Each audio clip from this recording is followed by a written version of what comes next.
Times in life that we know that we would not love, we would not have the grace to love unless God was dwelling in my heart and giving me that grace to do that.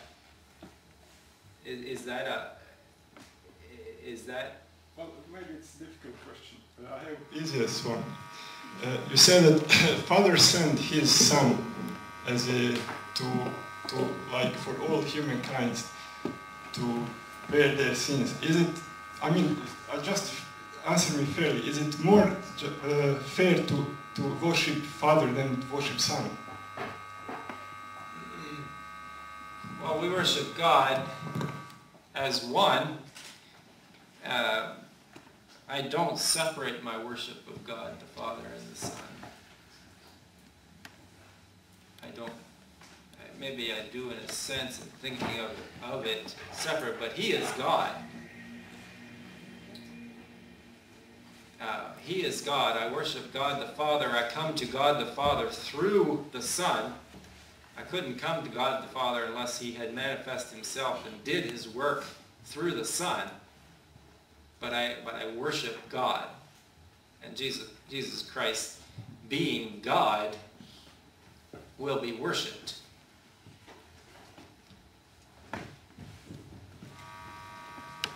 Yes, maybe you had some thoughts on that. I'll clarify it better than what I'm saying. There was someone, I think before that was someone just about the yeah, you had a question also. Then we go to up there. Who's next then?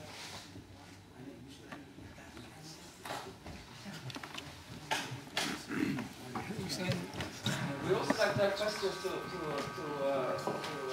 Mr. Naim here. Not only to us. I try to make an attempt to, this is not a question but rather an answer, and I try to make an attempt to answer the first question that was posed concerning the divinity of Christ. I mean, if talking about the Son, the Father makes two gods. I just referred to a passage in the Scriptures that's in the New Testament, where speaking of Christ is written. It's from Philippians chapter 2 in verse 6. Referring to Christ, the Apostle Paul writes, "Who being in the form of God, thought it not a robbery to be equal with God, but made himself of no reputation, and took upon him the form of a servant, and was made in the likeness of men. And being found in fashion as a man, he humbled himself, and became obedient unto death, even the death of the cross. Wherefore God also hath highly exalted him, and given him a name which is above every other name, that at the name of Jesus every knee should bow, of things in heaven, and things on earth, and things under the earth, and that every tongue should confess that Jesus Christ is Lord, to the glory of God the Father." Now if we read this passage carefully, and I would like to encourage you who have the same question to do so, it says here that He was God actually. He wasn't the form of God, He was God, but He thought it of no robbery to be equal with God. But He made Himself, as Jesus, of no reputation, and took upon Him the form of a servant, and was made in likeness of man. So by becoming man, like the rest of us, He renounced the equal position as being God. To become man, He renounced that, and He became like one of us, though without sin.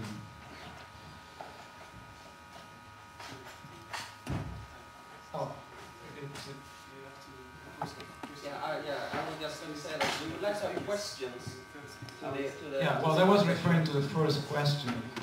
But we would like you to ask questions to the people down here. Yeah, sure. Well, I was thinking of the second, I think it was the second question that was posed. I mean, what's the evidence for what we believe? Well, the Christian faith, as said, is based on a historical fact, and that is the, actually two historical facts, and that's the crucifixion and the resurrection of Jesus Christ. The crucifixion is not mentioned only in the Bible, it's mentioned in Roman sources, it's mentioned... Is this question or is it... I'm just trying to answer this question. We would like a question from the audience, not the audience. Yeah. He's going to answer. We would very much appreciate having questions. Okay, we have a question here on the right if you would like to go on with questions. Well, I was not quite finished, so if I may just... Okay, you can finish, but from now on we would like to have questions, please. I'll try to make it as brief as possible. I feel that if I don't finish, then the question will not be answered. At least this is my attempt to answer the question.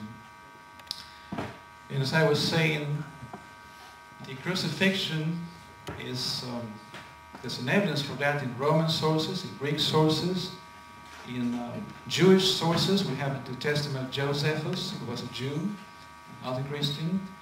We have a testimony of a Roman historian that wrote about that. So even atheists who do not believe in God acknowledge very openly that the crucifixion is a historical fact. So to deny that as a historical fact, it would be the same as denying that, for example, Martin Luther King was assassinated in the United States in 1968. It would have the same implications.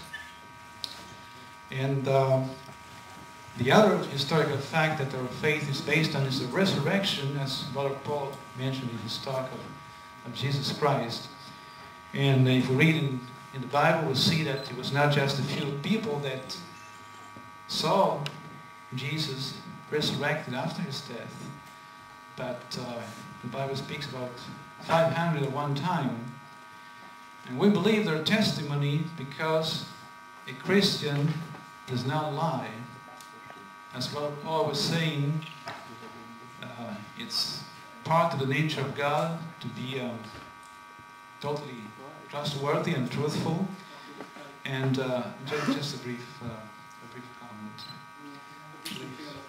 One sentence, please. We have other questions also. We were very much... Okay, I simply want to say that because the witnesses of the resurrection cannot lie, we believe their witness. I'm satisfied with that. Thank you. So there are two people a little bit further down. Yes. An African man and